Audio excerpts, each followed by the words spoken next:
ఈ రోజు మనం రీలైట్ ఆప్షన్ చూద్దాము. ఈ రీలైట్ లో 3 ఉంటాయి: facial, ambient, creative. Light 1, light 2 ఉంటుంది. కావాలంటే ఇంకో లైట్ యాడ్ చేసుకోవచ్చు. టైప్ అండ్ కింద వచ్చేసరికి ఇవన్నీ ఉంటాయి: ఇంటెన్సిటీ, రేడియస్, డిస్టెన్స్ ఇవన్నీ ఉంటాయి అన్నమాట. హైలైట్స్, బ్రైట్నెస్ కావాలా వద్దా, ఏ కలర్ సెలెక్ట్ చేసుకోవాలి, ఇవన్నీ ఉంటాయి మనకి. ఇప్పుడు నేను లైట్ 1 సెలెక్ట్ చేశాను చూడండి. అండ్ ఇవన్నీ సెట్ చేస్తున్నాం అనమాట. పైన వీడియోలో అబ్జర్వ్ చేస్తే చేంజెస్ కనిపిస్తూ ఉంటాయి. కింద ఆబ్జెక్ట్స్ వచ్చేసరికి బోత్ అని ఉంది కదా, నేను పీపుల్ అని పెట్టా. పీపుల్ అంటే ఓన్లీ పీపుల్ కి అప్లై అవుతుంది. బ్యాక్గ్రౌండ్ అంటే ఓన్లీ బ్యాక్గ్రౌండ్.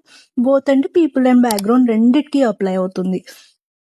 సో ఇలా మనం రీలైట్ అనే ఆప్షన్ ని యూస్ చేస్తాం అన్నమాట. సో మనం ఎన్ని లైట్స్ కావాలంటే అన్ని లైట్స్ యాడ్ చేసుకోవచ్చు.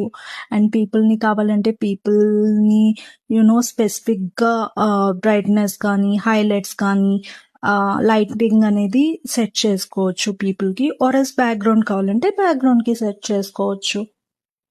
ఇది డిఫరెన్స్ చూడండి ఎలా ఉందో 2 వీడియోస్ కి.